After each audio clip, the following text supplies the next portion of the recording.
Hello, welcome to WizIQ College of Soft Skills. In the course, Creative Problem Solving.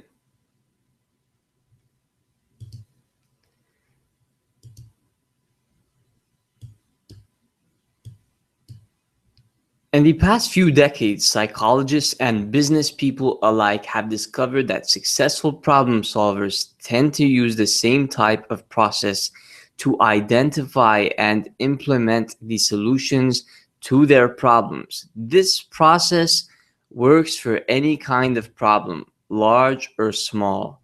This workshop will give participants an overview of the entire creative problem solving process, as well as key problem solving tools that you can use every day, because that is what we need.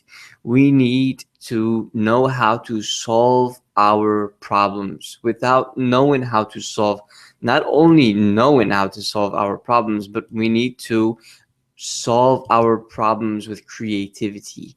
And by doing so, we will gain more respect and we will be more stressed. We will be less stressed in this world. So by the end of this workshop, you will be able to, and I hope you will be able to, only if you are focused and if you pay attention and take down some notes, then you will be able to understand problems and the creative problem solving process.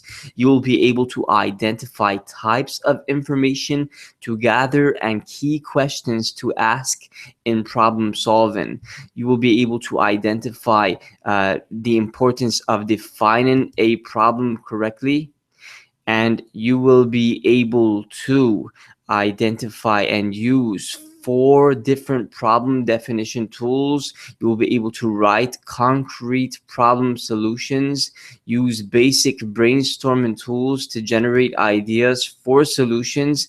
You will be able to use idea generating tools such as affinity diagrams, word chaining, the box method, the 6 thinking hats, and the blink method. You will be able to evaluate potential solutions against criteria, including cost benefit analysis and group voting.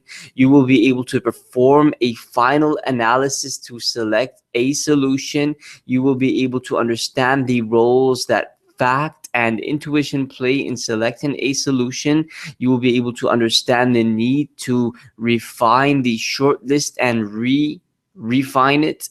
You will be able to understand how to identify the tasks and resources necessary to implement solutions. You will be able to evaluate and adapt solutions to reality. You will be able to follow up with solution implementation to celebrate success and identify improvements. So I hope you are excited, because you should be able to do all of this by the end of this webinar.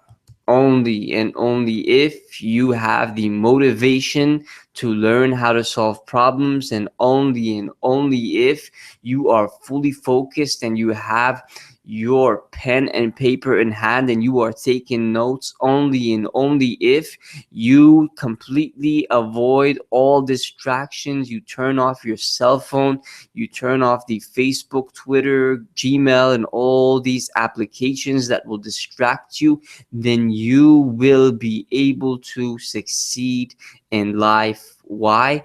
Because during your training and during your studies, you decided to put more focus in that and to avoid distractions. Therefore, and by the way, that is a solution. It's a solution to a big problem in our lives.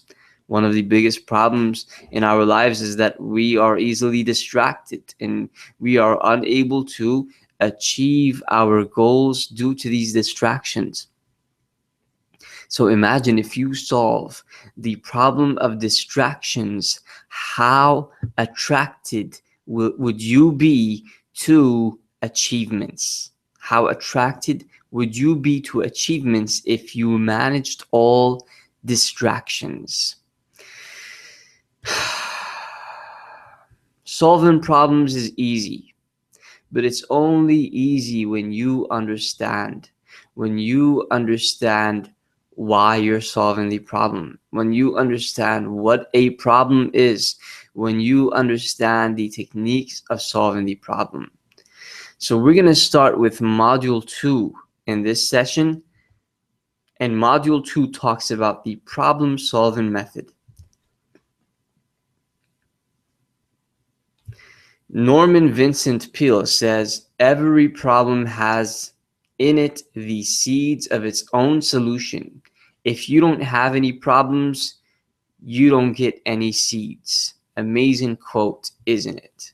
Let's look at the creative problem solving process in this module. We will define problem and other situations that lend themselves to the creative problem solving process. We will introduce the concept of solving problems using a creative process. The approach we use in this course includes 6 steps, which are also introduced in this module. So first, what is a problem? What is a problem? When we say problem, around 5 or more words crosses our minds. Doubt, uncertainty, undesired situation, challenges, opportunities, etc., etc. The Random House dictionary includes several definitions for the word problem. The definitions that we are most concerned with while learning about the creative problem solving process are any questions or matter involving doubt, uncertainty, or difficulty, and a question proposed for solution or discussion. A problem can be defined as a scenario in which the current situation does not match the desired situation, or any time actual performance does not match expectations. Other labels for a problem include challenges or opportunities, or any situation or circumstance for which there is room for improvement. So what is creative problem solving? Creative problem solving has evolved since its inception in the 1950s. However, it is always a structured approach to finding and implementing solutions. The creative problem solving process involves creativity. The problem solvers come up with solutions that are innovative, rather than obtaining help to learn the answers or implementing standard procedures. The creative problem solving process is at work anytime you identify solutions that have value or that somehow improve a situation for someone. So let's go over this one more time. 3 things. The creative problem solving is three points. You should remember these 3 points. Structured approach, innovative solutions, and to improve a situation. Structured approach to finding and implementing solutions. That is the important key factor that we have to remember and understand so that we can solve problems. Innovative solutions. You come up with the innovative solutions instead of following the scripted solutions that we see in the guidelines. Innovative solutions are solutions that may just pop up at the moment during the situation. A solution that you probably would have never thought of if you weren't in that situation. And usually, or sometimes, these solutions are the most effective. Why? Because they came right at the spot and they do help. They do help you get out of that situation, and they help you also solve your problem creatively. We need to understand these steps in the creative problem solving process in order for us to solve problems creatively. The creative problem solving process uses 6 major steps to implement solutions to almost any kind of problem.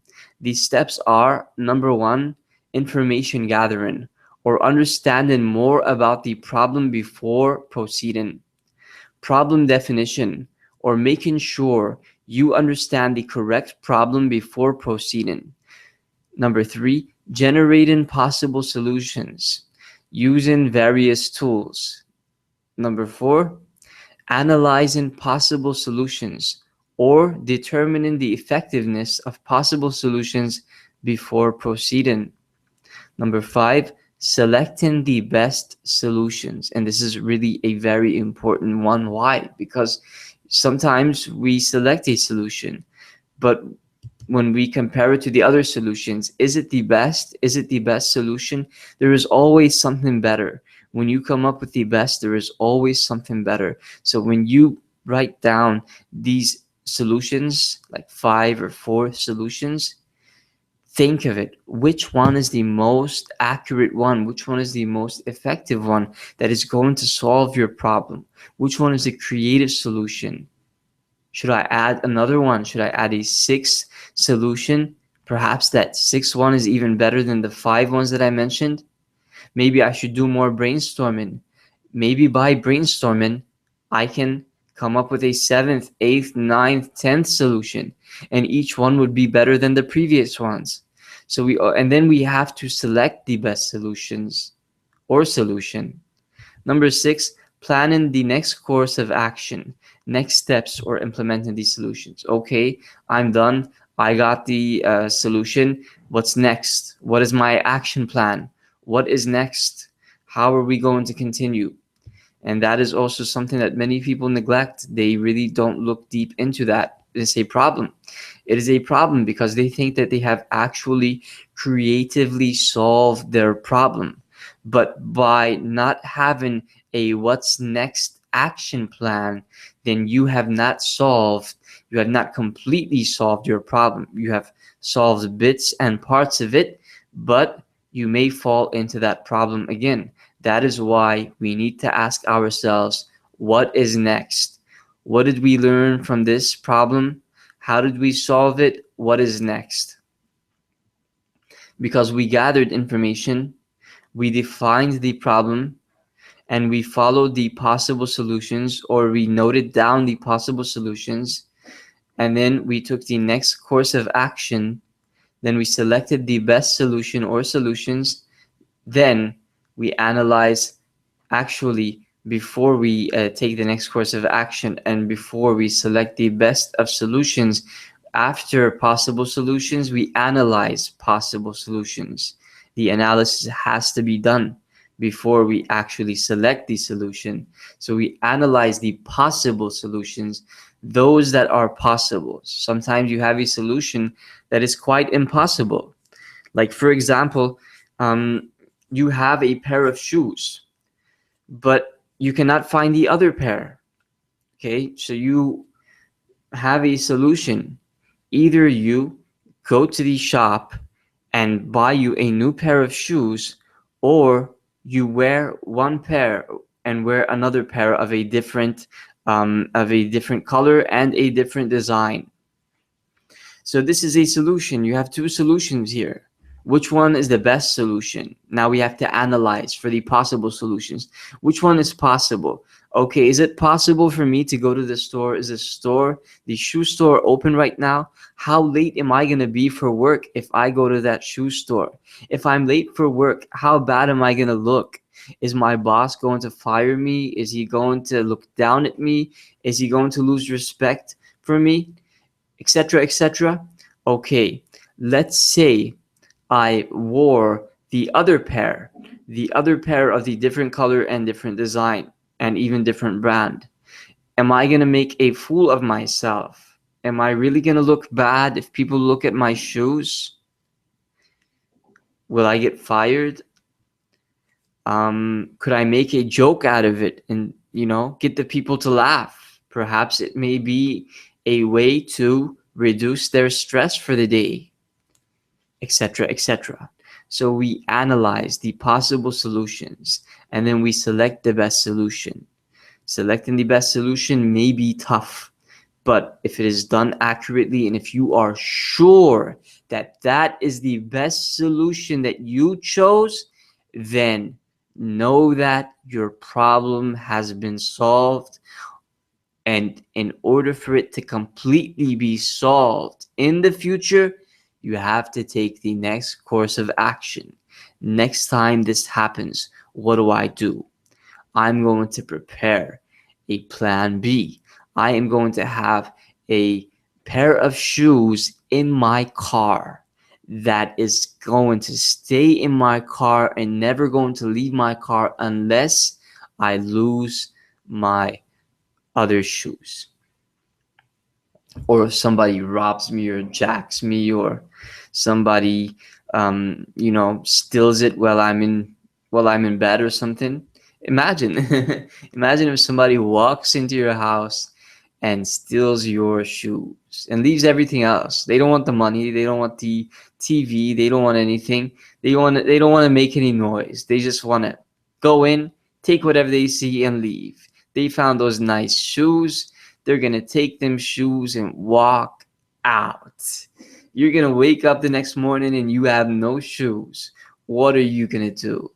See, if you have the next course of action, the plan B, a pair of shoes in your car, in the trunk, then you have solved your problem.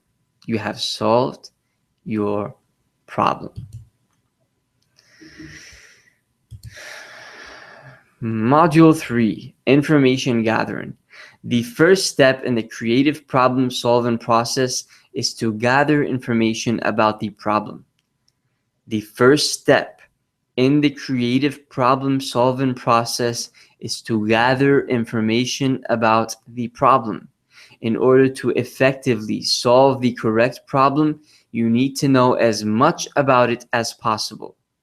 In this module, we will explore different types of information, key questions, and different methods used to gather information. Understanding types of information. There are many different types of information. The following list includes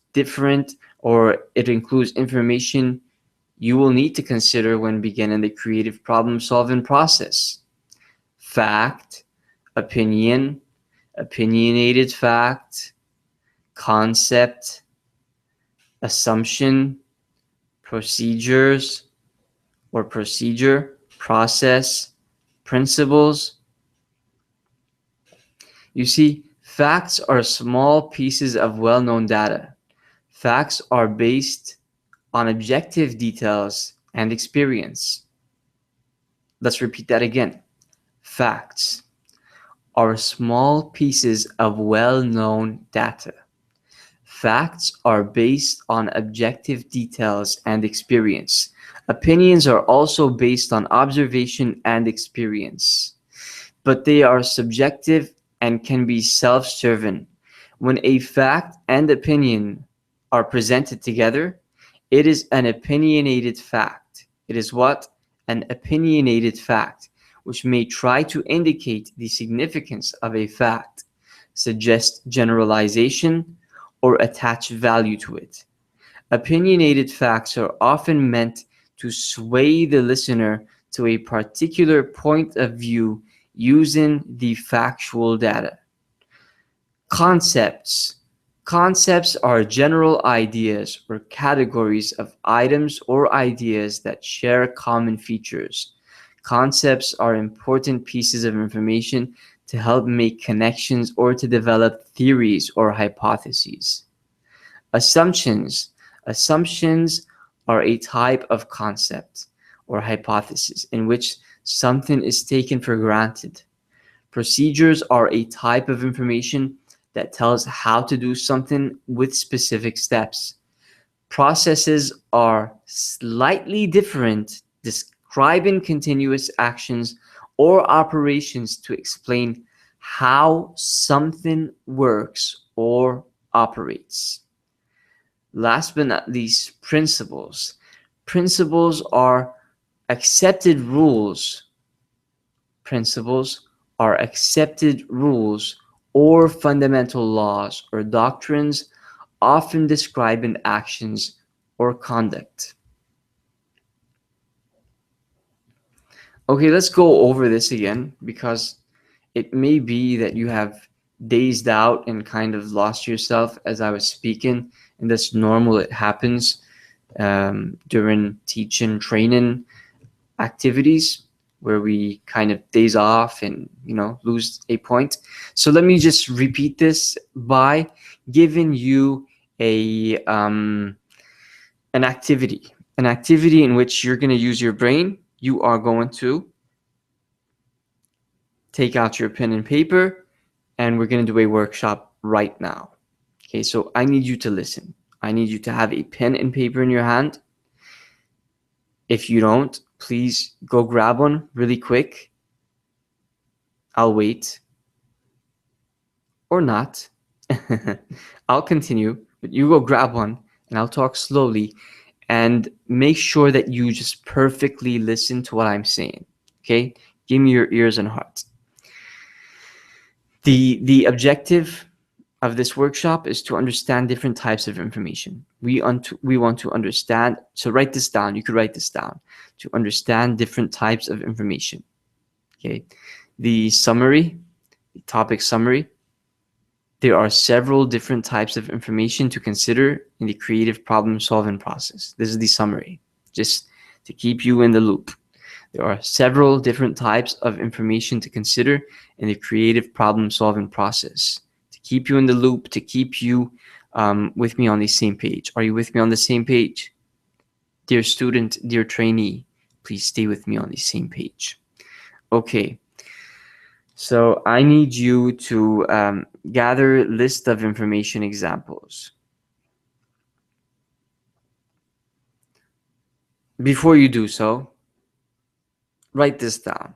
Please write this down. Number one, the computer system is too hard to learn. The computer system is too hard to learn. Number two, if you're not writing this down, then you are missing out. Please write this down so that you can stay on the same page and understand exactly what we mean by understanding types of information in the creative solving process. So number two, we said only 45 fish died. Number one, the computer system is too hard to learn. Number two, only 45 fish died. Number three, the restaurant garden space is fifth of an acre, 1-5, fifth of an acre. Number four, the substance is red. Number five, a new computer system is too expensive to implement. A new computer system is too expensive to implement. By the way, if I speak too fast, you can pause this. You can rewind a second or a few seconds back to grasp whatever you have missed out. Number six, to wash your hands. Comma, first wash your hands, comma, then add soap, comma, rub your hands to lather the soap, comma, and rinse off the soap. Repeat again. To wash your hands, first wash your hands, then add soap, rub your hands to lather the soap, and rinse off the soap. Number seven, the water cycle. Okay, I'll slow down for you, sorry. Number seven, the water cycle includes the evaporation of water, comma, the condensation of water vapor into clouds, comma, rain, comma, and water flowing in streams and rivers back to lakes and seas. Repeat again. The water cycle includes the evaporation of water, the condensation of water vapor into clouds, rain, and water flowing in streams and rivers back to lakes and seas. Lakes and seas. And rivers back to lakes and seas. Last but not least, gravity causes dropped objects to always fall to the ground. Gravity causes dropped objects to always fall to the ground. Okay, so you should by now have 7 or 8 points that I just mentioned. You have it right now written down correct. So let's review this and let's see what kinds of information we have here. Number 1, the computer system is too hard to learn. The computer system is too hard to learn. Is this a fact, or is it an opinion, or is it an opinionated fact, or is it an assumption? Is it a procedure? Is it a process, or is it a principle? Let's see. Let's analyze. The computer system is too hard to learn. It's too hard. It may be too hard for you and not so hard for me. So that is your opinion. Yeah? So number 1, the computer system is too hard to learn. That is an opinion. It is an opinion. Okay, now we have to understand the types of information. Is this information an opinion, or is it a fact, or is it an assumption? Is it a concept, so that I can know how to solve it? And we're going to get deep into that. Just let's go for this procedure one by one. Let's go for this technique one by one, so that you can grasp the knowledge and become a genius in solving problems. Okay, number 2, the only 45 fish died. Only 45 fish died. Only 45 fish died. Is this an opinion? Is this an opinionated fact? Is it a concept? Is it an assumption? Is it a procedure? Is it a process? Is it a principle? Or is it a fact? Only 45 fish died. It is an opinionated fact. It is what? An opinionated fact. Let's repeat what an opinionated fact is again. Okay, now we said facts are small pieces of well-known data, right? That's what facts are. Well-known data. Facts are based on objective details and experience. Opinions are also based on observation and experience, but they are subjective and can be self-serving. When a fact and opinion are presented together, it is an opinionated fact. Opinionated fact when a fact and opinion. Now, what is an opinion again? Opinions are based on observation and experience. You've experienced it or you've observed it, but they are subjective and can be self-serving. So when we say only 45 fish died, this is an opinionated fact. However, the point that is beneath that, the restaurant garden is 1/5 of an acre. This is a fact. This is a fact, isn't it? Or am I wrong? If I'm wrong, correct me. Is it a procedure? Is it a process? Is it a principle? Is it an assumption? Is it a concept? Or is it a fact? In fact, it's a fact. The restaurant garden space is 1/5 of an acre. Well-known data. Well-known data. And next, the substance is red. The substance is red. The substance. Red. Red. What is this? Let's go back to the definitions. What is a concept? A concept is a general idea or category of items or ideas that share common features. So this means that the substance is red is a concept. Why? Because it contains certain features. Contains certain features. It is a general idea or category of items or ideas that share common features. Next, a new computer system is too expensive to implement.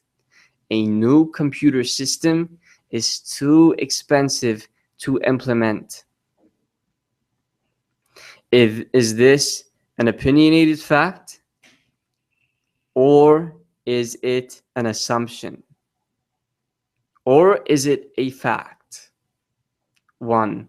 Is this an opinionated fact? 2. Is this an assumption? 3. Or is it a fact? Let's go back to assumptions. What is an assumption? When you assume something is so and it isn't so, or when you assume something is so and it is so. You just assume. You don't know, or you do know, but you're still assuming. So assumptions are a type of concept or hypotheses in which something is taken for granted. You're taking it for granted. Just like life, just how we take life for granted. We don't prepare for our futures. We don't work really hard. We just waste our time. Well, probably not you, but many people. I'm speaking about humans in general. So we take that for granted. And a new computer system is too expensive to implement. A new computer system is too expensive to implement. It's too expensive to implement. It's too expensive to implement. Assumption, that is an assumption. You are assuming that it's too expensive to implement a new computer system. Okay, next point. To wash your hands. First, wash your hands. First, wet your hands, then add soap, rub your hands to lather the soap, and rinse off the soap. What is this? Is this a process? Is it a procedure? Or is it a principle? Or is it a fact? Or is it an assumption? Or is it an opinionated fact? Or is it a concept?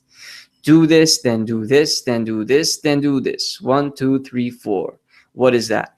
Okay, is it a process or a procedure? Let's see the difference between a process and a procedure. Procedures are a type of information that tells how to do something with specific steps. Processes are slightly different, describing continuous actions or operations to explain how something works or operates. Procedure, it is a procedure. It is a procedure because it tells you what to do in steps. 1, 2, 3, 4. Then the second, or the one before last, the point before last, the water cycle includes the evaporation of water, the condensation of water vapor into clouds, rain, and water flowing in streams and rivers back to lakes and seas. This is what the water cycle includes. Is this a procedure or is this a process? Come on, I need you to interact with me. I need you to write down. Just take a guess and write it down. What do you think this is? Is this a procedure or is this a process? The water cycle includes the evaporation of water, the condensation of water vapor into clouds, rain, and water flowing into streams and rivers back to lakes and seas. This is a process. This is a process. Why? Because it told you what the water cycle includes. It includes this, that, then this, then that. It has to do this, and it has to do that. Unlike the point before that, the procedure. To wash your hands, number one, you have to do this. Then you have to do this, then you have to do this, then you have to do that, and rinse off the soap. But this is telling you what it includes, the whole process of what it includes, the water cycle, and what it includes. Last but not least, gravity causes dropped objects to always fall to the ground. What is this? Gravity causes dropped objects to always fall to the ground. Is it a process? Is it a fact? Or is it a principle? We know what facts are, we know what processes are, but what are principles? Principles are accepted rules or fundamental laws or doctrines, often describe an actions or conduct. So when we say gravity causes dropped objects to always fall to the ground, here we are describing a conduct or a rule. So think of these examples and think of the types of information we just solved together in terms of these points or these examples. Now, my question is, what are some of the different types of information? Fact, assumption, concept, opinion, procedure, process. You're probably asking yourself, but how is this going to help me in my problem solving process? I mean, come on, am I going to really sit down and think whether this is a fact, assumption, concept, process? And I'm going to respond to you, yes, you should. You should if you want to be a creative problem solver. And the more you stay focused, the more things will be easier and you will acknowledge more about what we are talking about. So stay tuned. It's going to get more interesting and more interesting as time flies. And time does fly. We all witness that time flies really quick. So it is only a matter of moments, when this webinar will end and you will be a professional, creative problem solver, a matter of moments. So please show me some interest, show me some motivation, show me that you want to solve problems from your heart. You have problems and you want to have them solved. And not only do you want to have them solved, but you want to solve them. And not only do you want to solve them, but you want to solve them creatively in a way that only 1 out of a million would solve them. Identify key questions. When tackling a new problem, it is important to talk to anyone who might be familiar with the problem. You can gather a great deal of information by asking questions of different people who might be affected. It is also an important point to identify the key questions, because when you are tackling a new problem, it's important to talk to anyone who might be familiar with that problem.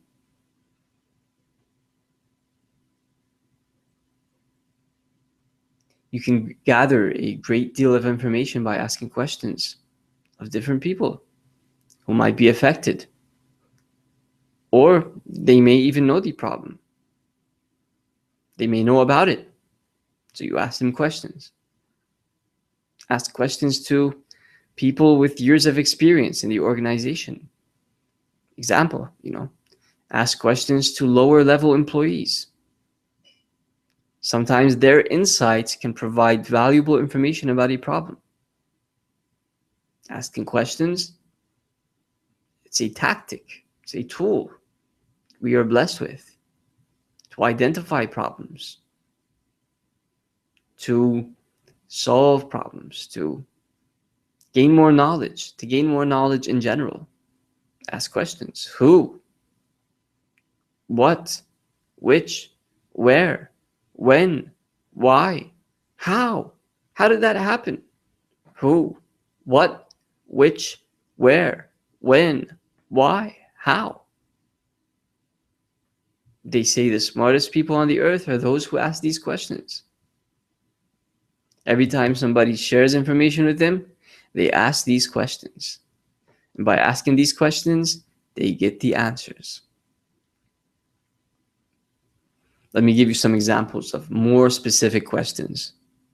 Who? Let's start with who. Who initially defined the problem? Who defined the problem? Who created you? Who gave you that money? Who helped you? Who fired you? Who? Somebody comes to you and addresses a problem wants you to solve, ask them who. What? What is the desired state? What is it that you're looking for? What is your goal? What do you plan to do next? What did you achieve? What is it that you really want? What kinds of solutions did you go for? What? The power of what? Where? Where is the water coming from? Oh, this is a strong one. Where is it coming from? Where is your problem coming from? Where did you see him last? Where was that city? Or where was that mall where I lost my wallet?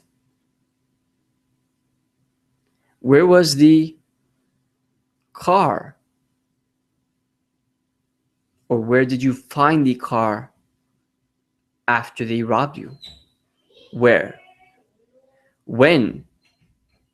When did the employee finish his training? When did the employee finish his training? When did you get your job? When did your wife leave you? When did your child start changing? When I want you right now, as I'm asking these questions, to think of your problems. Think of your problems in life and see how effective these questions are. And ask yourself a question. I'm just giving you hints. You can ask yourself questions. Repeat after me as well. When was the last time you studied? When was the last time you traveled?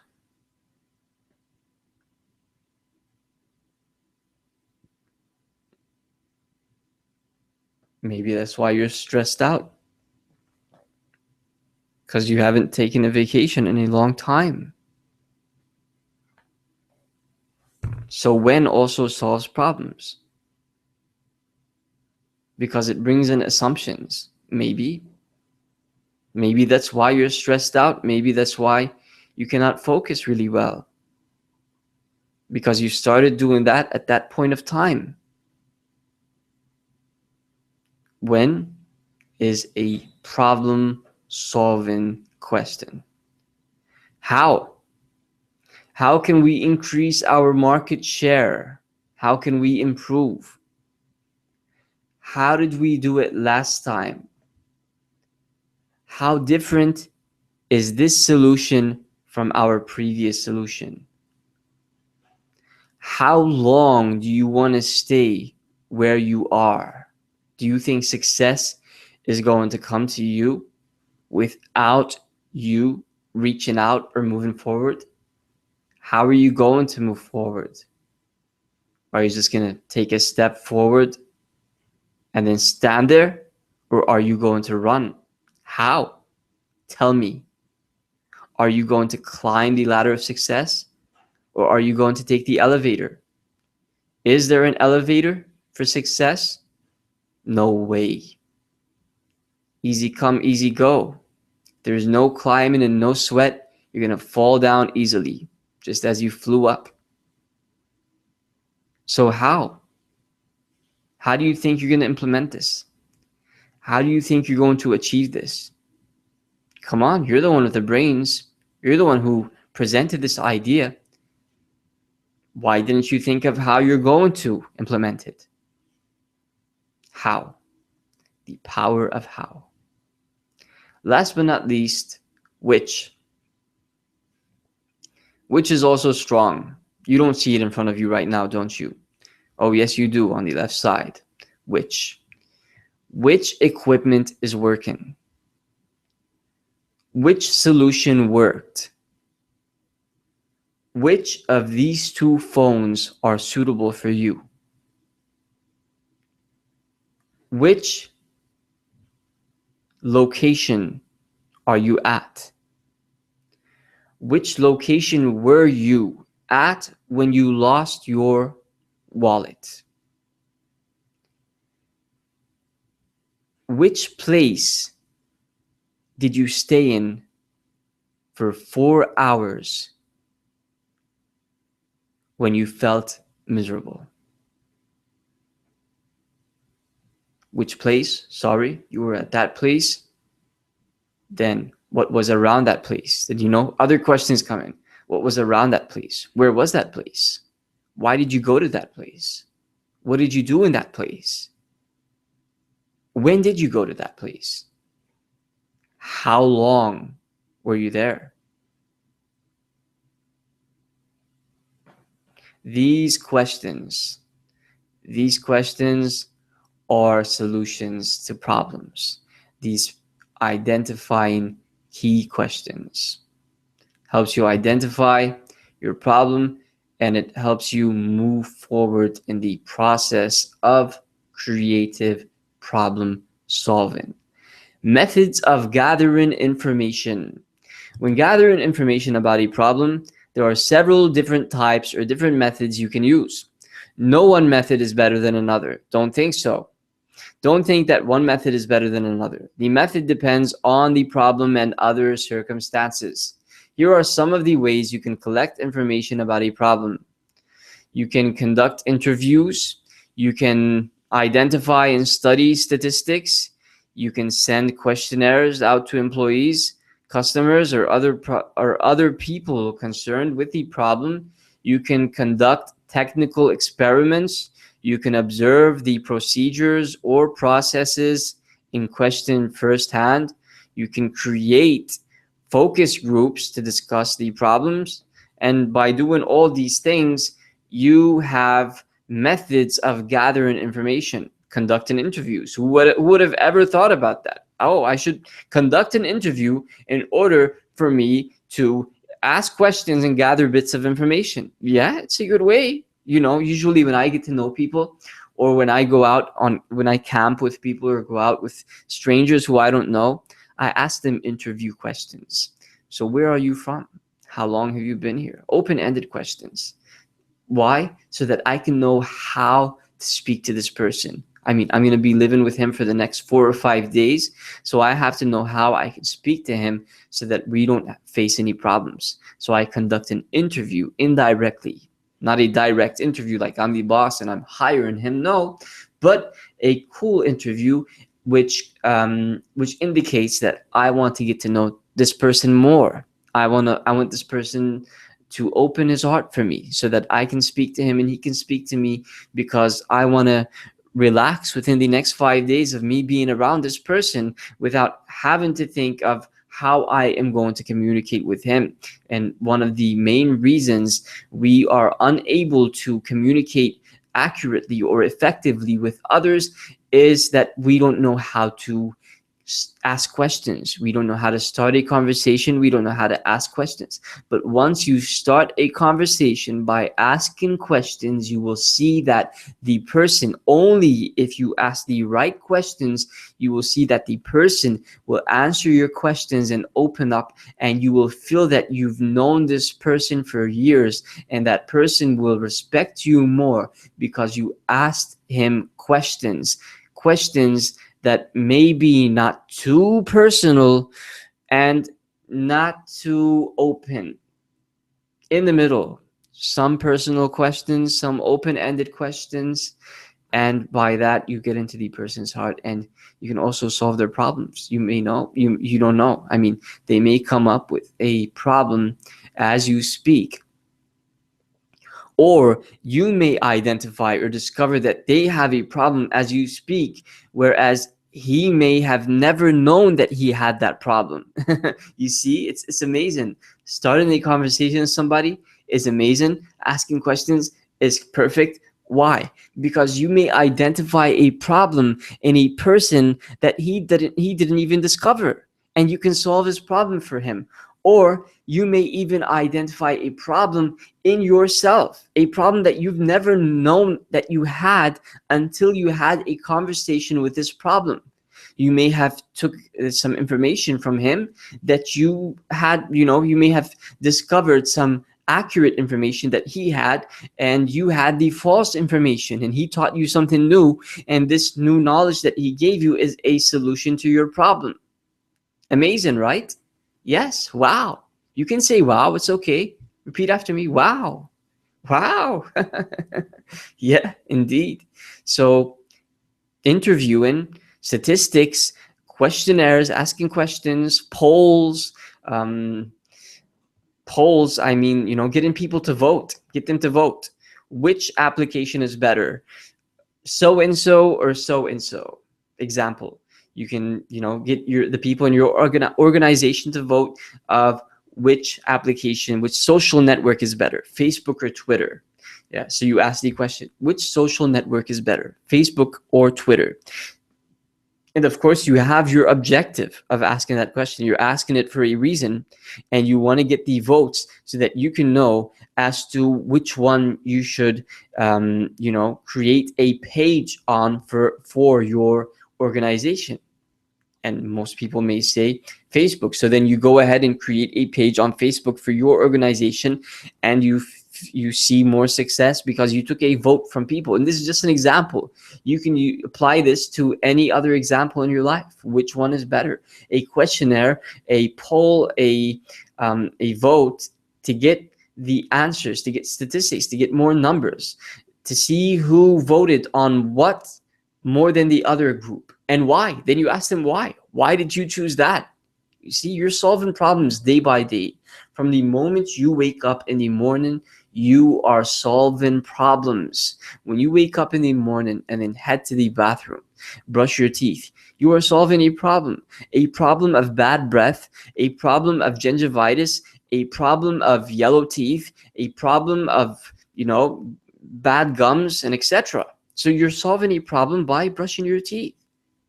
But if you just brush your teeth today and then wake up tomorrow and not brush your teeth tomorrow, will you have solved that problem the other day when you brushed your teeth? Or is there still a problem? This is where what's next stands in. What's next? I brushed my teeth today and I solved the problem for today. But what's next? What's next is you brush your teeth tomorrow. Amazing, right? We don't really think about these things. And if we put more thought into this, then we will be professionals. Professionals that people want to be around. Why? Because you have an ability that they don't have. They can gain it, but they don't have it because they never gained it. But you gained it by attending this webinar, by attending this course, by reading out these points, by taking notes, by gaining more information and knowledge, and by applying, most importantly, by applying, then you gain this information, and thus people will love to be around you. You're going to notice that if you apply this and teach it to others or share it with others, you are going to notice that people want to be around you because you have a solution of a big problem, and that is creative problem solving. Now we will move into module number 4. We're done with 2, 3, and now we are on the 4th. Of course, the first module was just an introduction, and it contained no information. So the information, the skills information, is module 2, 3, and the remaining. And here we are on the 4th module, problem definition. So please note this down, take notes. You don't have to write every single thing that I'm saying, but just take down the main points because it's going to help you. Module 4, problem definition. The next step in the creative problem solving process is to identify the problem. In the previous step, we gathered information. Now we need to identify the problem. This module will explore why problem solvers need to clarify, why they need to clearly define the problem. It also introduces several tools to use when defining a problem and writing a problem statement. Defining a problem is the first step in the creative problem solving process. It's the first step in the creative problem solving process. Yes, gathering information is the first step in solving a problem, but in the creative problem solving process, defining the problem. What is the problem? Defining the problem is the first step in the creative problem solving process. When a problem comes to light, it may not be clear exactly what the problem is. Did it ever happen to you that you were facing a problem, but you didn't know what the problem was? Let me give you an example. A few months back, I wanted to conduct an online class, such as this one. But every time I started the broadcast and invited the people, it would freeze. The broadcast would freeze. They wouldn't hear my voice, or they wouldn't see the presentation that you see right now. So this was a problem, and I was frustrated. I didn't know what to do. My hands were on my head, thinking of the solution while not even knowing the problem. So how could I think of a solution while I didn't even know what the problem is?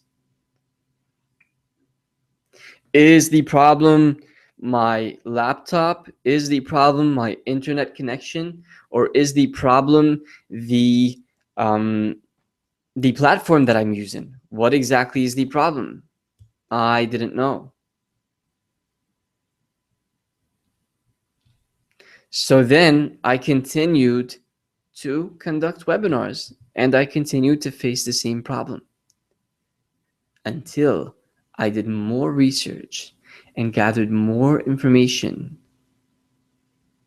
about online courses, live streaming specifically, and I found out that from the experts that you need to have high internet speed for it to run smoothly. So I went and bought high internet speed, but was still facing the problem. So then I acknowledged that that wasn't the only solution. It was part of it. But when I read that having high internet speed, but a low strength computer, or a poor strength computer, or a weak computer, you're not going to see the results that you want. So having a strong computer and high internet speed will lead to good results.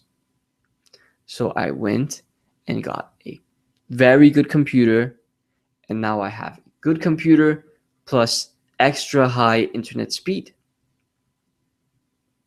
Was the problem solved? Immediately, the problem was solved. So I defined the problem. In order for me to solve the problem, I have to define the problem. Think about your life, your problems, or something, a situation you went through recently, within the last 4 weeks. A difficult situation that left you frustrated.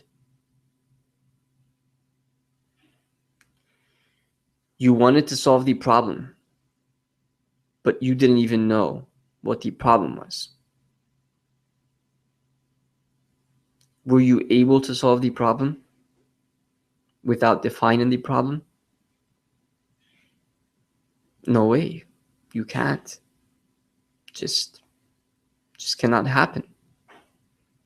So in order for you to solve the problem, you have to know what the problem is. And this requires thought, requires effort. It may even sometimes require sweat. It may require brainstorming with other people. So it requires action and words. Defining the problem. It's the first step. When a problem comes to light, it may not be clear exactly what the problem is. You must understand the problem before you spend time or money implementing a solution. Many times, we want to buy. Oh, I have a virus on my computer. Let me go buy an antivirus. Let me buy the best and the most expensive antivirus. And it wasn't a virus, but it was just that you had low memory. and that was your problem. So when you define your problem, what happens? You are able to solve your problem instead of buying and spending and wasting money implementing a solution. It is important to take care in defining the problem. The way that you define your problem influences the solution or solutions that are available. Problems often can be defined in many different ways. You must address the true problem when continuing the creative problem solving process in order to achieve a successful solution. Please let me repeat that again. I know you kind of dazed off a little bit thinking about what I was just mentioning, etc., etc., etc. But let me just repeat this again so that you can grasp it very well. It is important to take care in defining the problem. The way that you define your problem influences the solution or solutions that are available. It influences the way that you define your problem influences the solution or solutions that are available. Problems often can be defined in many different ways. You must address the true problem when continuing the creative problem solving process in order to achieve a successful solution. You may come up with a terrific solution, but if it is a solution to the wrong problem, it will not be a success. Just as my example with the online courses and the computer and the internet. In some cases, taking action to address a problem before adequately identifying the problem is worse than doing nothing. Come again? In some cases, taking action to address a problem before adequately identifying the problem is much, much more worse than doing nothing. It can be a difficult task to sort out the symptoms of the problem from the problem itself. But it is important to identify the underlying problem in order to generate the right solutions. Problem solvers can go down the wrong path with possible solutions if they don't understand the true problem. These possible solutions often only treat the symptoms of the problem and not the real problem itself. Just as a person who has a headache every single day in his life, he has a headache. So then he goes to the doctor and the doctor checks on him, and the doctor is distracted by other things, so he doesn't really give him his due right when checking on him. And he told him, you have nothing. So then the doctor writes, a pain reliever for him, Adol or Panadol or whatever, Fever-Dol or Tylenol. So then this guy starts taking Tylenol every time he has a headache.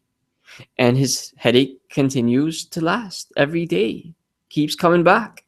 He takes Tylenol, it's relieved for a couple of hours, then it comes back before he sleeps or the next morning when he wakes up.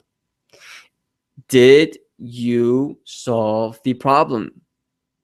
Or did you just find a way to escape from your problem? These possible solutions often only treat the symptoms of the problem and not the real problem itself. So taking action to address a problem before adequately identifying the problem may be or is far worse than doing nothing. It's difficult to sort out the symptoms of the problem from the problem itself, but it's important to identify the underlying problem. It is very important for you to generate the right solutions, because problem solvers can go down the wrong path and waste so much time and money with possible solutions if they do not understand the true problem itself. So I'm going to share with you four tools to use in defining the problem. Number one, determine where the problem originated. And you can do that by asking questions. Where, when, how, why, which. Define the present state and the desired state. Where? Where are we? Where were you? How? How do you want to achieve that?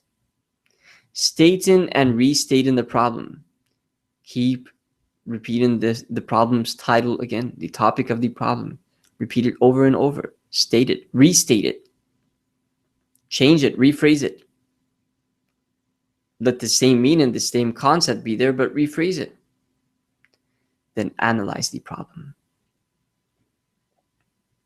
You may not use all these tools to help define a problem. Different tools lend themselves to some kinds of problems better than other kinds. But you can use one or two of them, or three or four of them. Topic objective. Now we are going to do a workshop, so I need you to take a deep breath, to stand up for 5 to 10 seconds, and then sit back down. Let this be a 10-second break. Take a deep breath and please stand up and sit back down in 10 seconds.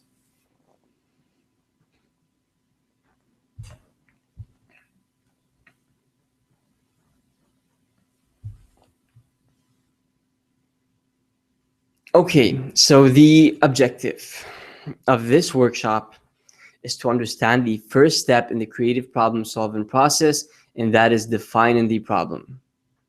Defining the problem. What is the summary of this topic? To define, please take this down, write this down if you have a pen in your hand. To define the problem properly is important to avoid time-consuming or costly steps that will not ultimately provide a good solution to the real problem. The tools of problem definition are introduced. Let me share a story with you.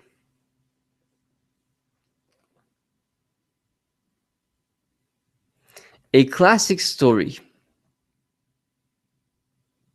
of the issue of problem definition is the case of a high-rise hotel where guests began complaining that the elevators are too slow.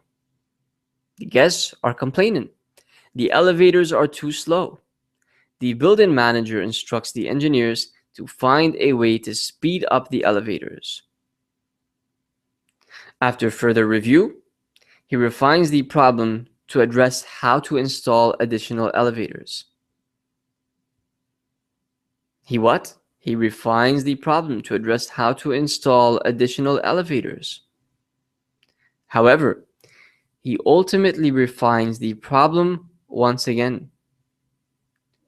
The solution to the problem, to the real problem, is to install mirrors in front of the elevators to distract guests from the wait time.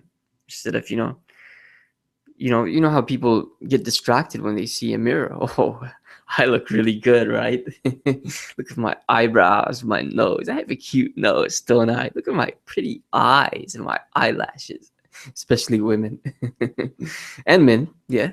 So look at this genius solution. Instead of putting in more elevators and spending more money, I can just put in 2 or 3 mirrors in that same hall where the elevators are located and distract these people. They look into the mirror. They see themselves. Hi, how are you? How are things going? Yeah, fine.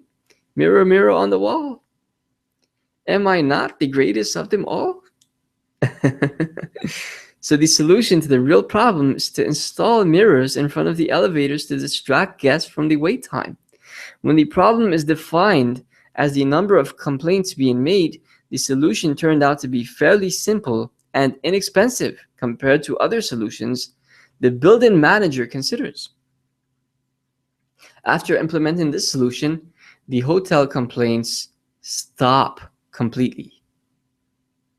This is a story. The hotel complaints stopped completely after they put in the mirrors.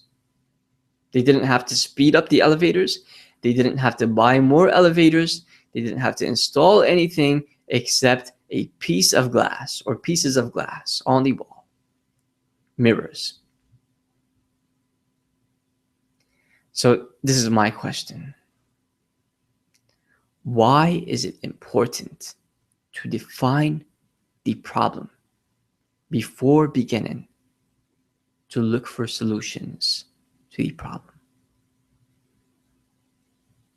Why is it important to define the problem before trying to solve the problem? After sharing this story, and after sharing my personal experience, you probably already acknowledge the answer.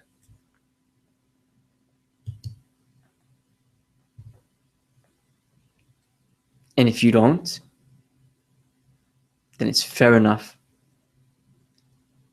that you understand right now that it is very important for you to identify the problem so that you can solve the problem.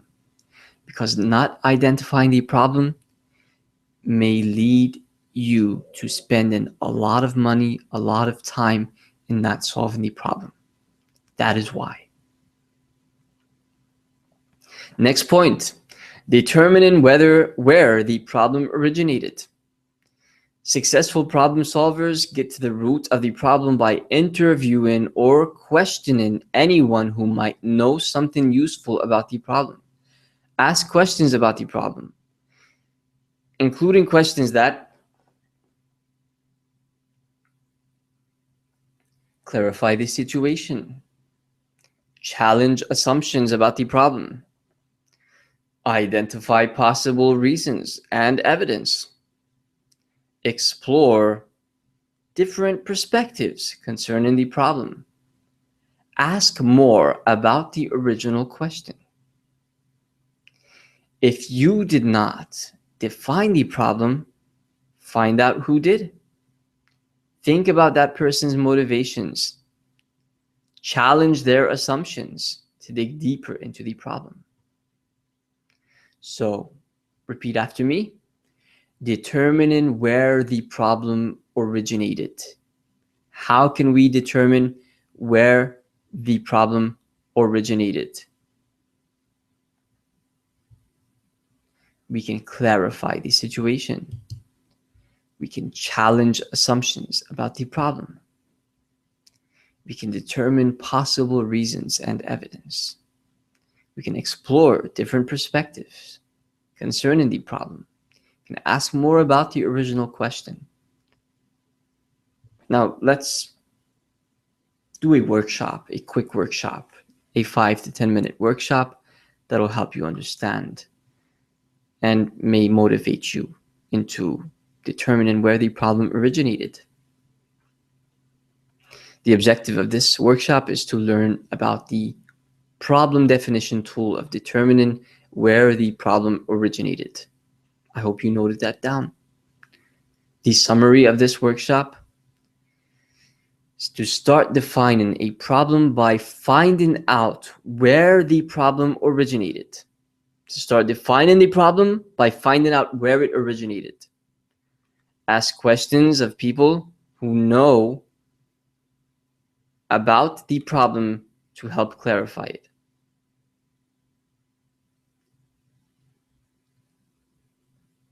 So I need you to take out a sheet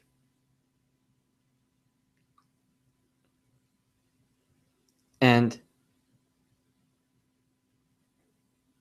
review the case study and begin determining where the problem came from. Where the problem came from by identifying who to ask and what questions to ask them. Okay, so what are you going to do? You are going to design your own problem, a scenario. You're going to write out a scenario on a piece of paper right now, and you are going to design a problem. Maybe a complete paragraph with up to 7 sentences. A problem, a complaint. A complaint came to you. You're working in a company. You are the manager, or the CEO, the big boss, and somebody complained. A big shot of your clients complained. So now, this complaint has information such as, let's say you work in a cargo company, and you received a complaint saying that the person's shipment has been sent from Ohio to New York. The client himself said that he took it to the airport and he made sure that it went through with other shipments. However, it never arrived. It never arrived in New York. So we need to determine where the problem originated. So we clarify the situation. We may interview those people who are in charge and who are reporting to their managers. So we ask their managers first. We talk to the big shots, the big guys in the organization, the executives. We ask them questions. What, when, where, how, why, which? How is this possible? I hired you and I'm paying you this amount of money every month, and you allow these things to happen? You allow your staff to lose our clients' shipments? So now you're lecturing the person in order to motivate him to search for a solution. And this is considered clarifying the situation. Then, possible reasons and evidence. Possible reasons and evidence. What could have happened? Okay, let's say his shipment mistakenly was pushed out of the line of other shipments. So where could it have gone?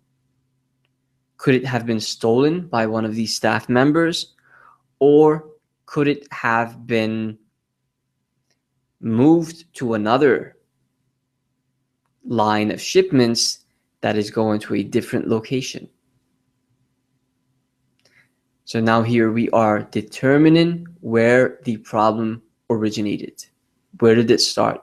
It started at the airport where he put his shipment. Why? How do we know this?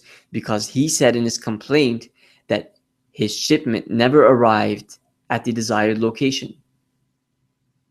So this indicates that the problem started at the airport. So we have to search for solutions in the airport itself by asking the staff, by clarifying the situation, by defining the exact problem itself. What is the problem? The problem is that this client never received his shipment, or his shipment never arrived. But wait, that is one part of the problem. What is the other part? The other part of the problem is that our staff may not be doing their job correctly. So now you identify the complete problem. Just as I said earlier, I had two problems, the internet and the computer, when I wanted to do my online course. And when I solved one, the internet, I still was facing difficulties. But when I solved both, so sometimes you have two in one, two problems in one big problem. Sometimes three, sometimes five, sometimes 10. So we put them all together and we solve the most important, the big one, the chief of problems. Then under that, we solve the rest of them. Only and only if we have defined it. Only and only if we have defined the problem. Defining the present state and the desired state. When using this tool, you write a statement of the situation as it currently exists. Then you write a statement of what you would like the situation to look like. The desired state should include concrete details and should not contain any information about possible causes or solutions. Refine the descriptions for each state until the concerns and needs identified in the present state are addressed in the desired state.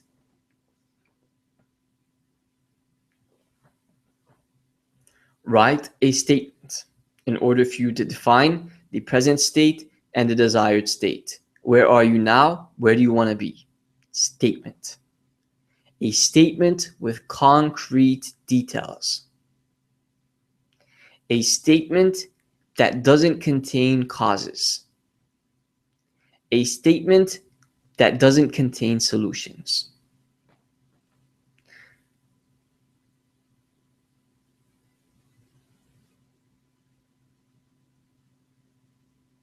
Why? To learn about the problem definition tool of defining the present state and desired state, you have to write out the statement.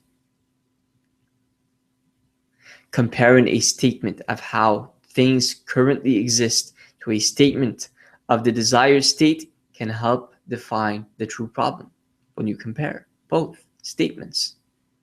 How things currently exist, the present state, to a statement of the desired state.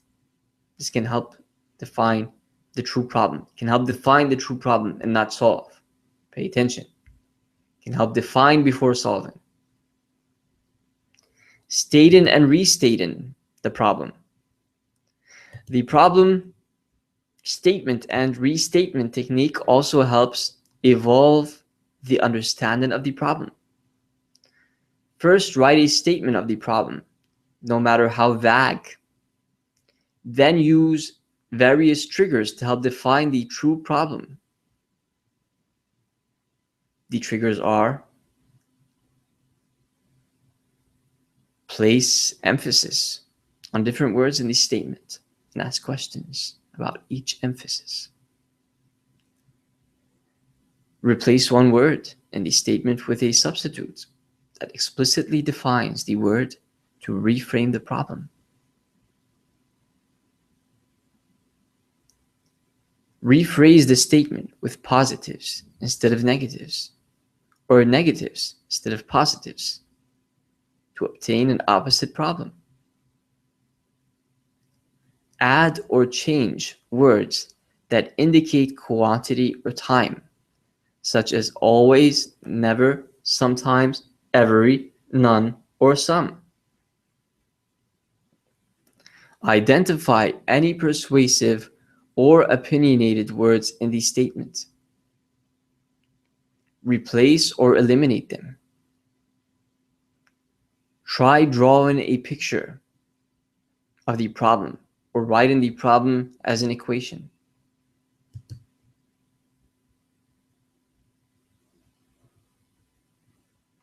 Number one, emphasize different words when you're stating and restating the problem. Replace a word in the statement. Rephrase. Remove opinionated words. No opinions should be included. Draw a picture of the problem. And no solutions should be included as well. Just draw a picture of the problem itself, a complete picture, so that you can know exactly what the problem is.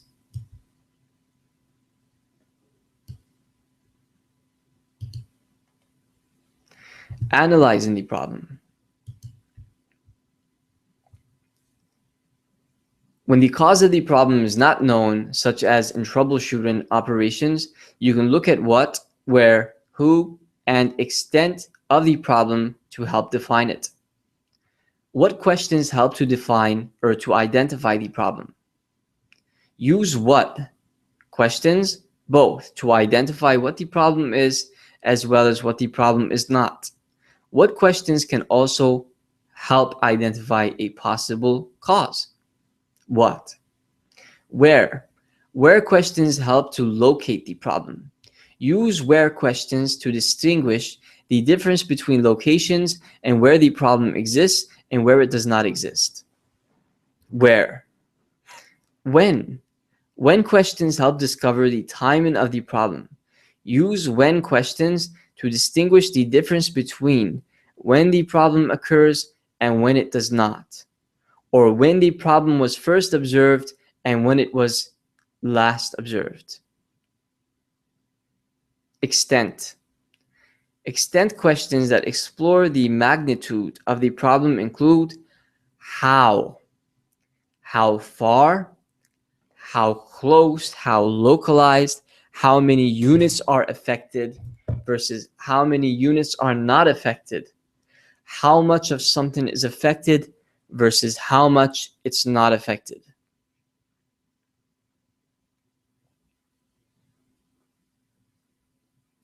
Examining the distinctions between what, where, when, and to what extent the problem is, and what, where, when, and to what extent it is not, can lead to helpful insights about the problem. Remember to sharpen these statements as the problem becomes clearer. These statements should be sharpened. I hope this is clear. We will take a short break, 2 minutes, and we will be back. Please, within these 2 minutes, I want you to walk around and to move your circulation so that you can remain focused with me. Thank you very much, and see you in 2 minutes.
Welcome, my dear gentlemen and ladies. Ladies and gentlemen. Ladies is usually first, or in most cases, ladies are first. Welcome, ladies and gentlemen, back to the course Creative Problem Solving, where we want to learn how to solve problems in a creative manner, in the best manner, in a way that not many people could solve a problem. Why do we want to learn this? So that we can live happily ever after, and so that things can be very smooth in our lives. Because if we solve problems effectively, creatively, then believe me, not only will we be successful in life, but the people around us will love us and they will want to be around us more often. Some of us may not like that. Some of us want to isolate ourselves from people. If you want to isolate yourselves from people, then I will tell you what to do. Do not creatively solve problems around them. Let them think that somebody else solved the problem. Yeah. Why? Because if you become, and you can actually become really rich by doing this. I mean, you can even get a job in solving problems of spouses or children, father, son, children, daughter problems. People keep coming to you and you keep giving them the good answers and the good solutions, and they like that. So then you could start asking, or you could turn this into a business. You can start asking for money. You want to sit with me, you're going to pay $250, man. Like it or love it. You don't like it, then you love it. You don't love it, then you leave. So yes, solving problems is a tool for you to be really, really successful in life. And we're going to move further into the topic, writing the problem statement. And these details may be a little not boring. Nothing is boring. Everything is good. Everything is exciting. Every knowledge is exciting. Let me just tell you something that you need to know. As long as you are seeking knowledge, and as long as you are training to improve, then you should be excited. And every detail you learn should be exciting as well. So don't look at this as it is something boring. In fact, this is something that will help you gain so much. So it is fun. Whenever there is gain, the outcome is fun, joy. No pain, no gain. No pain, no gain. No pain, no gain.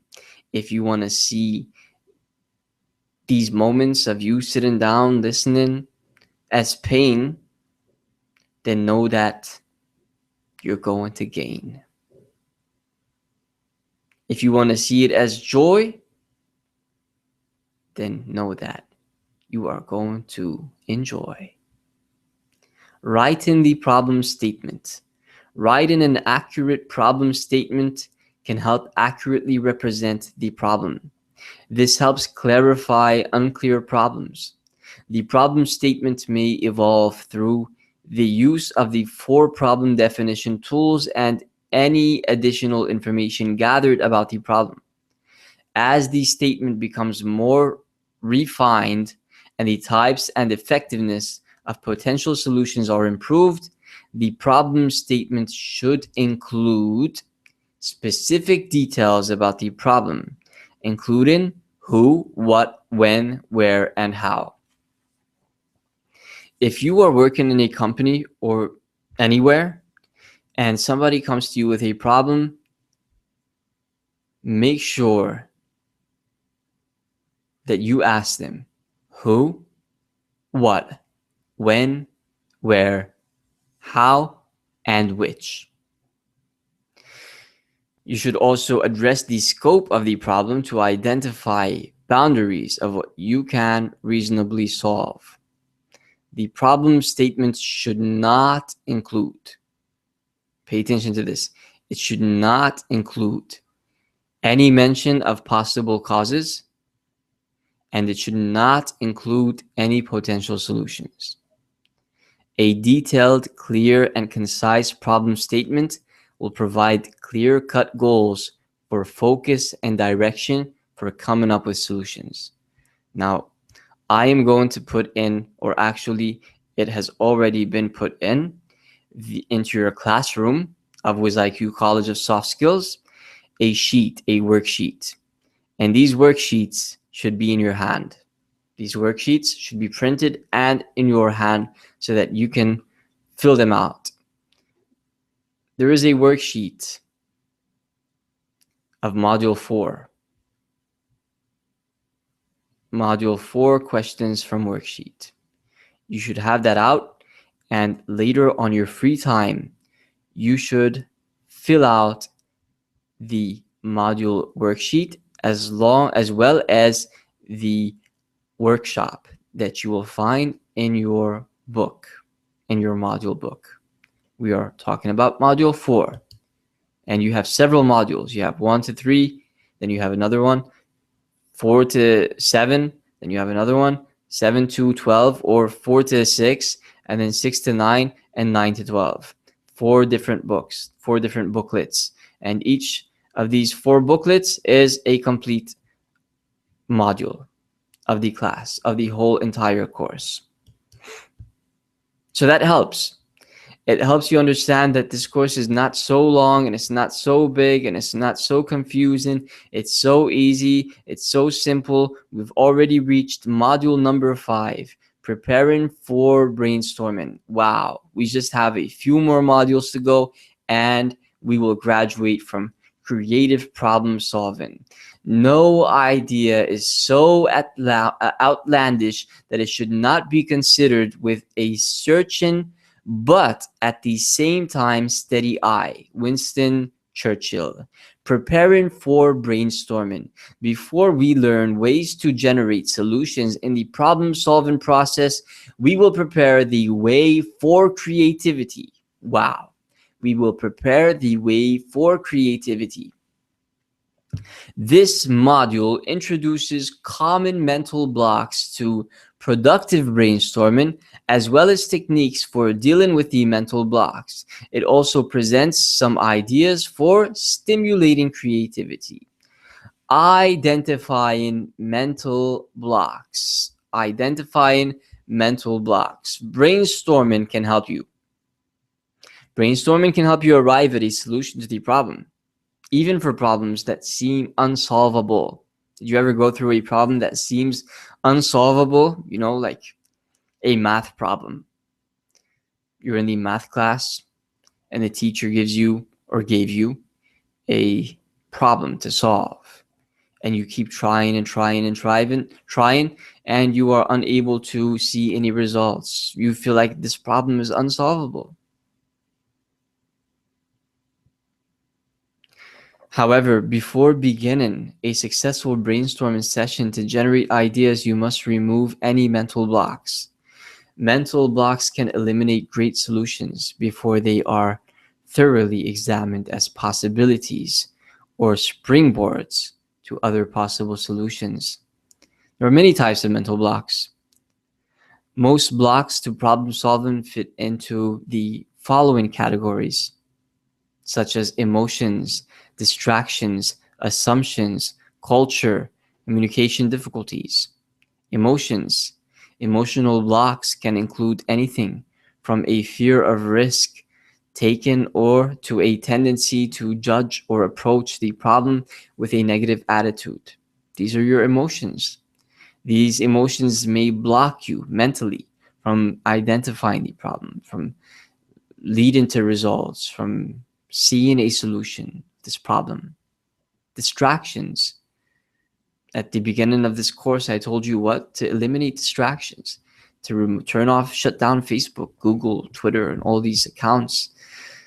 Move your WhatsApp, move your phone away. Eliminate distractions. Too much information, irrelevant information, or environmental distractions can prevent a productive brainstorming session. Assumptions.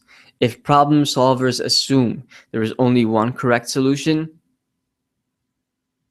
they will be unable to generate additional ideas. Assumptions also become mental blocks from stereotypes or perceived boundaries where none exist. Culture. Culture defines the way we live and limits the ideas we may generate or consider. However, not every culture is the same. Sometimes the cultural blocks are unnecessary, and sometimes we do not consider cultural limitations when we should. Culture, it defines the way we live and limits the ideas we may generate or consider. Culture. Communication difficulties. If we cannot communicate our ideas in some way, speaking, writing, or pictures, these communication difficulties can block our progress in generating ideas.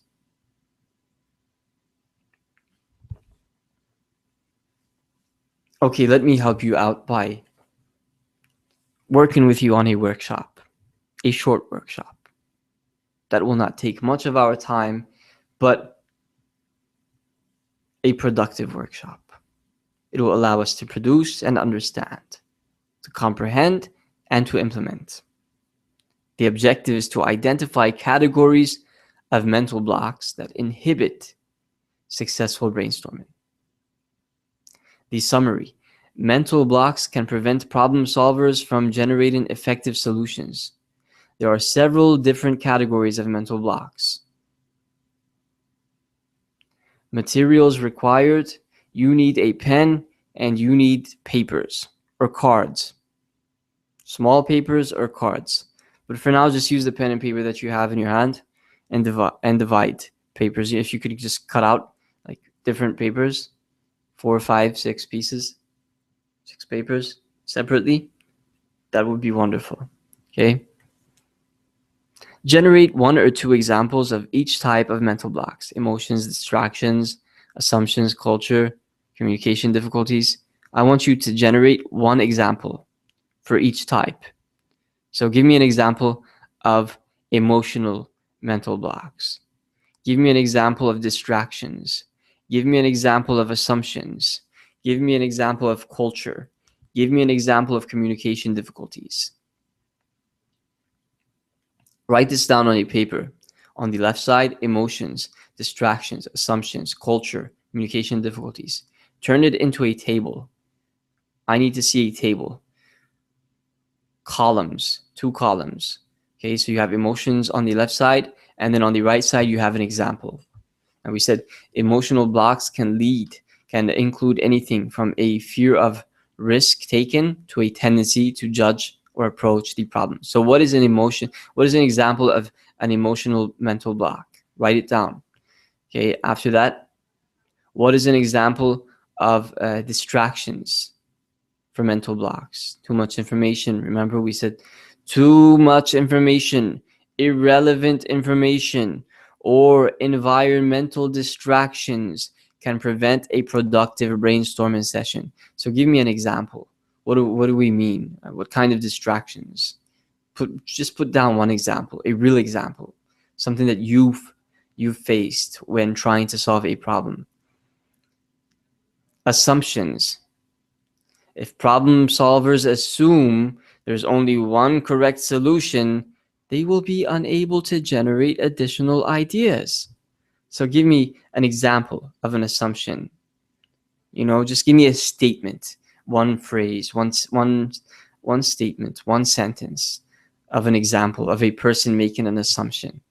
You, example, making an assumption that, there's no other solution but this.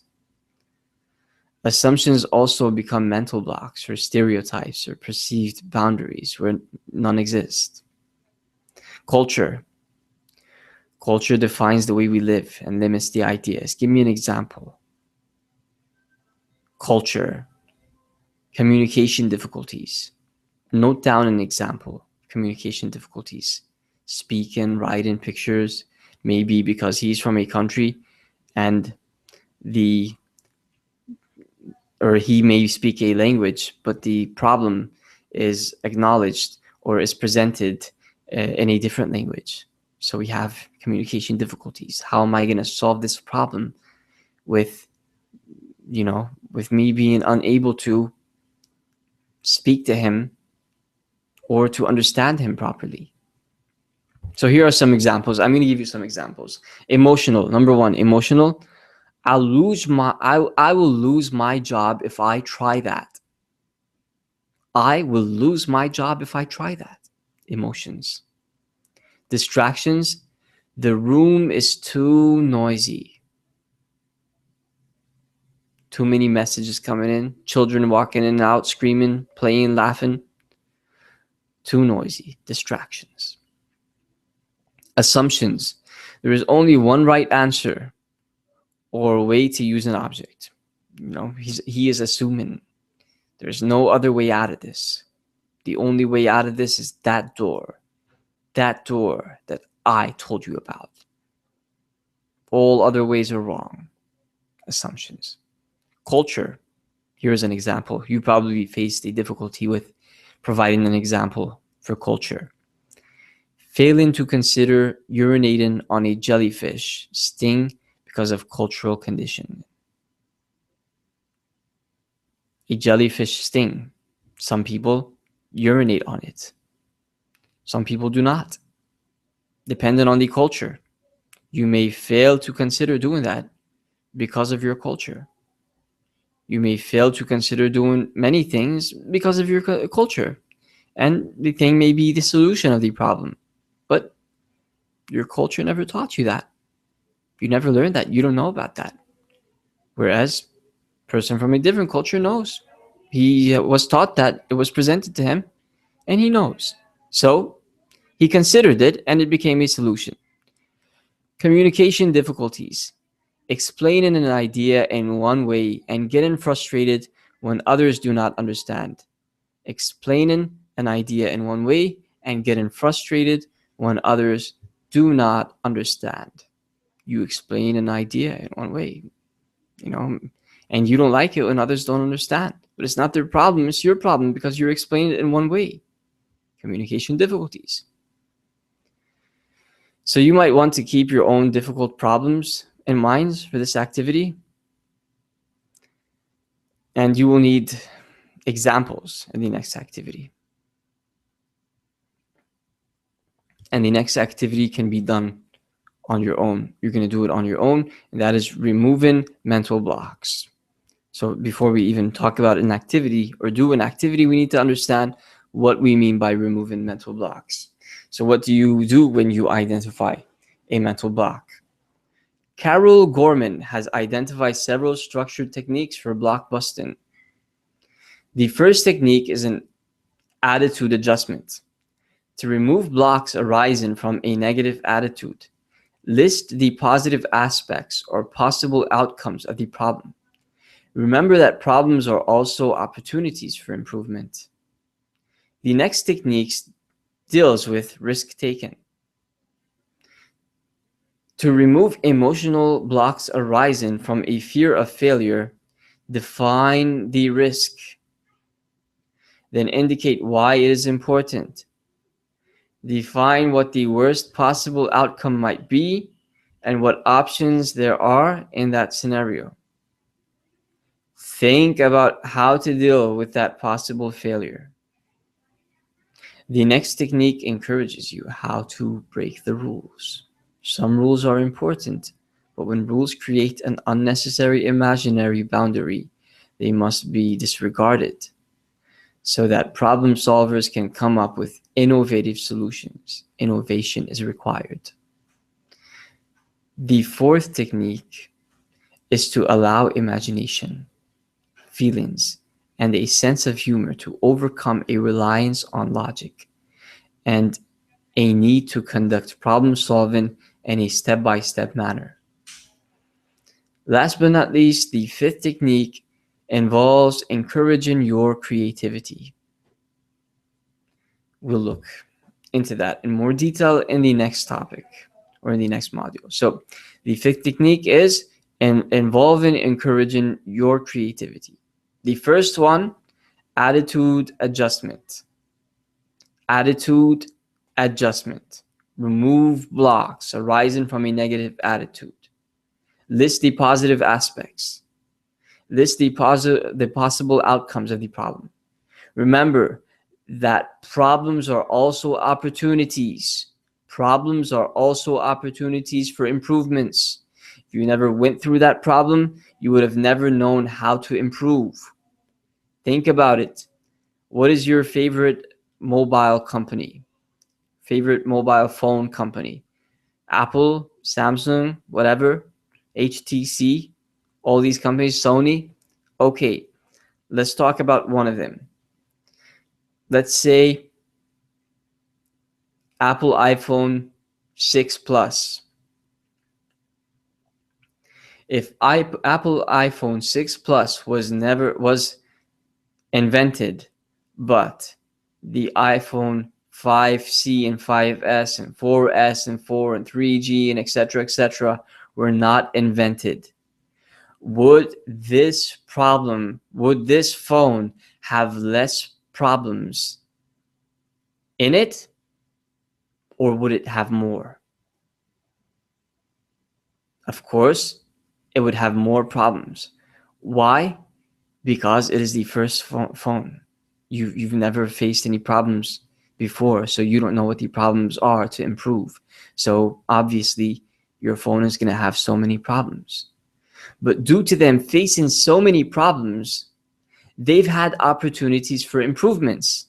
So if they have never faced a problem with the iPhone 4S, then they would have never reached where they have reached today with the iPhone 6 Plus.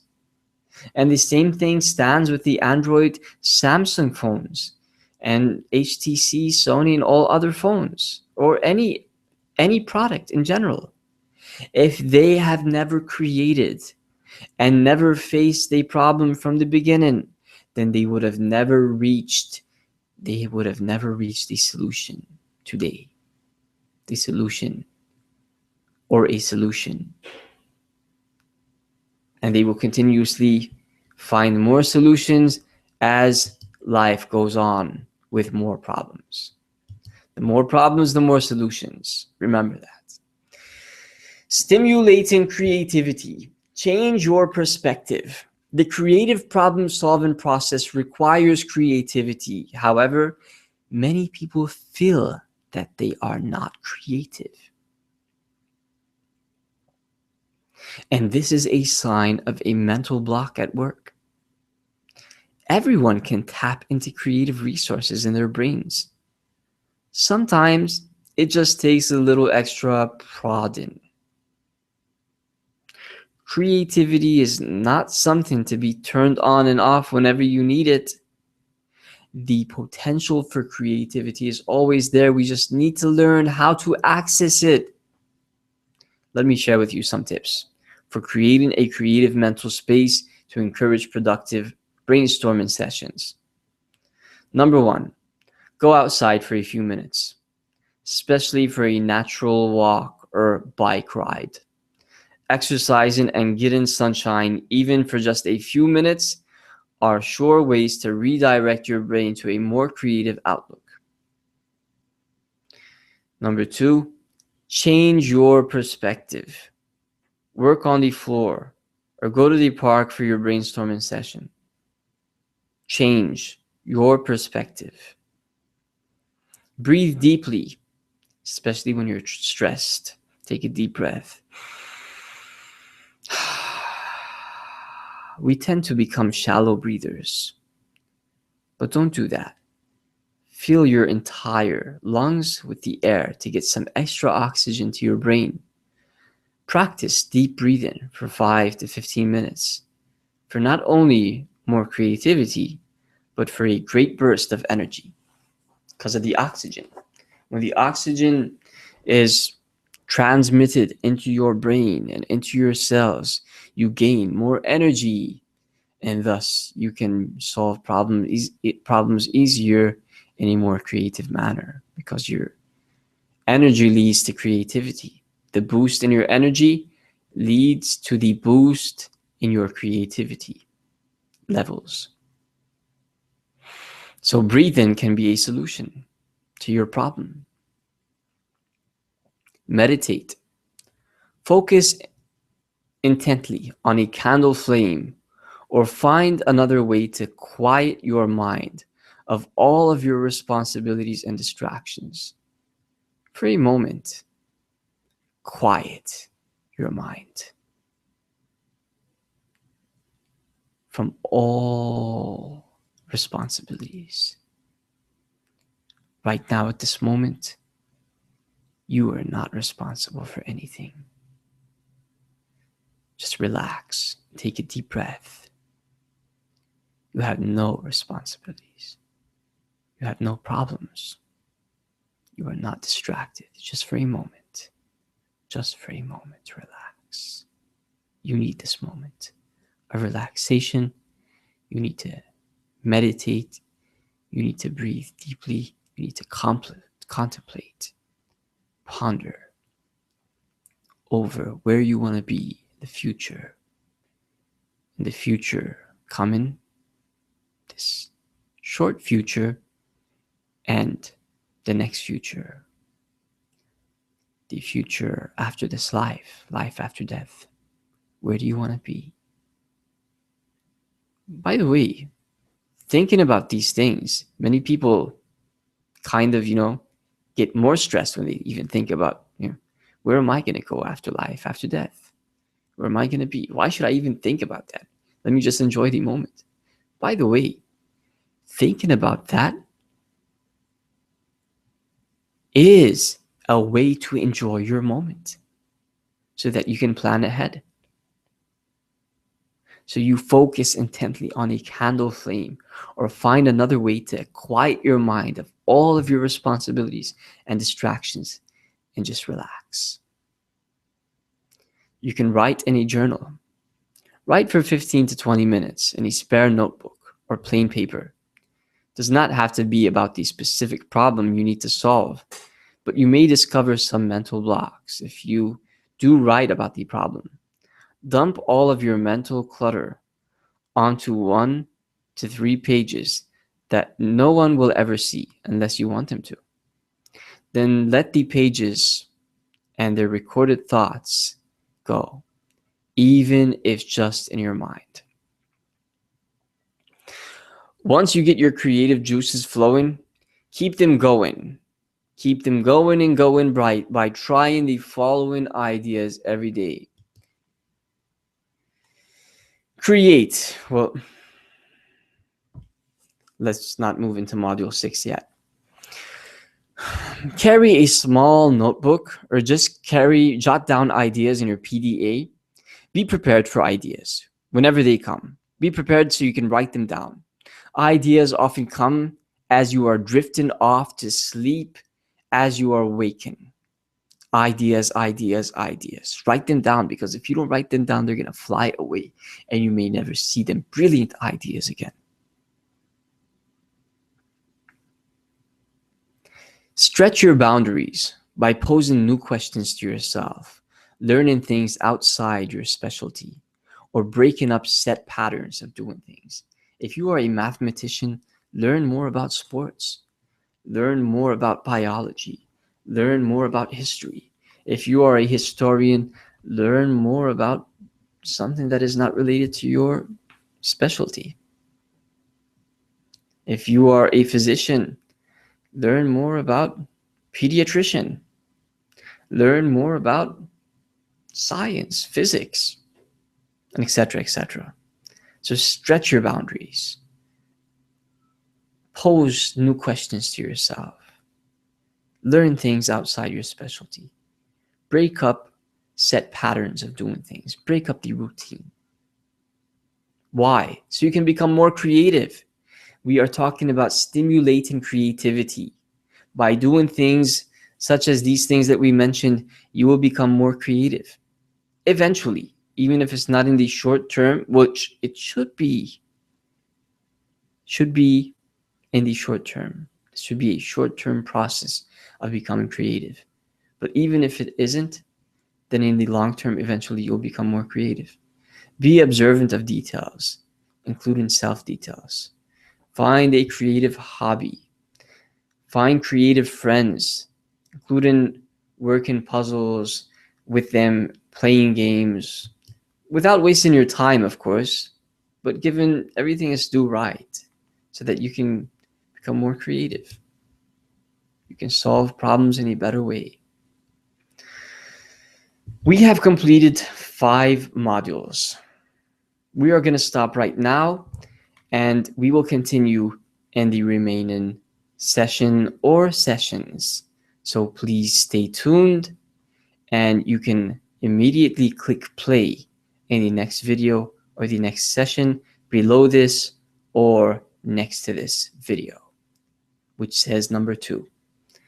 So please do benefit from what you learned, and please implement what was taught to you, what was trained to you, the information. You don't have to take everything, but take the most important parts that affected you the most, so that you can become more creative in solving problems. In the next talk, we will continue with generating solutions, and we will move forward until we talk about the very last module. And by then, you will become an Albert Einstein in solving your problems. Let's wrap it up with this quote of Albert Einstein. Imagination is more important than knowledge. Thank you very much for attending this course. Well, thank you very much for attending the first part of this course, and please join the next part whenever you can, as soon as you can. The sooner the better. Good evening, or good night, or good morning. Bye-bye for now.